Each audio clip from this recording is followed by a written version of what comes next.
British Foreign Office, I became a British ambassador. I was a British diplomat for 20 years. I was always very patriotic to be British. I was very, very proud. I remember when I first became a British ambassador and first went out in my own flag car with the Union Jack flying on the front as the ambassador, you know, I had a lump in my throat. It was a proud moment for me. It was only 6 months after that I discovered that in the country where I was ambassador, we and the Americans were shipping people in order for them to be tortured. And some of them were tortured to death. Now, as you may imagine, my worldview changed. It was at the same time, about a month later, we invaded Iraq against the will of the Security Council.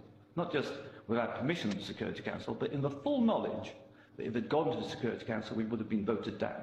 And I, as a British diplomat, saw all the internal memos that went through that decision. I know for certain, I used to be head of the FCO unit that monitored Iraqi weapons of mass destruction. I know for certain, I can tell you, that they knew there weren't any. It wasn't a mistake, it was a lie. I think it is impossible to be proud of the United Kingdom.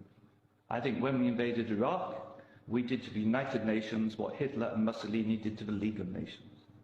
And I think what we've done since, where the truth is often much hidden in the bombing. If you look at Libya, disaster now, we bombed it. We killed 15,000 people when NATO bombed Sirte, something they never told you on the BBC. And did we make it better? No. I saw in Uzbekistan, I saw the gas contract signed by Imran and a company called Unocal, which George Bush Sr. was on the board, to dig out gas pipelines from Uzbekistan and Kazakhstan over Afghanistan down to the Indian Ocean. And that was actually what the Afghan war was about. They'd actually had talks with the Taliban and Unocal to see if the Taliban would provide pipeline security. The person who held those talks was the consultant for Unocal, who was a certain Mr. Karzai, who, after being employed by George Bush Sr. as a consultant, went on to become president of Afghanistan. That was their plan B. The Taliban wouldn't do it, so they invaded.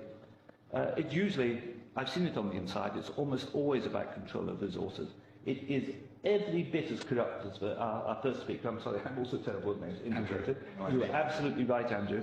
And I can tell you it's not an academic construct. The system stinks.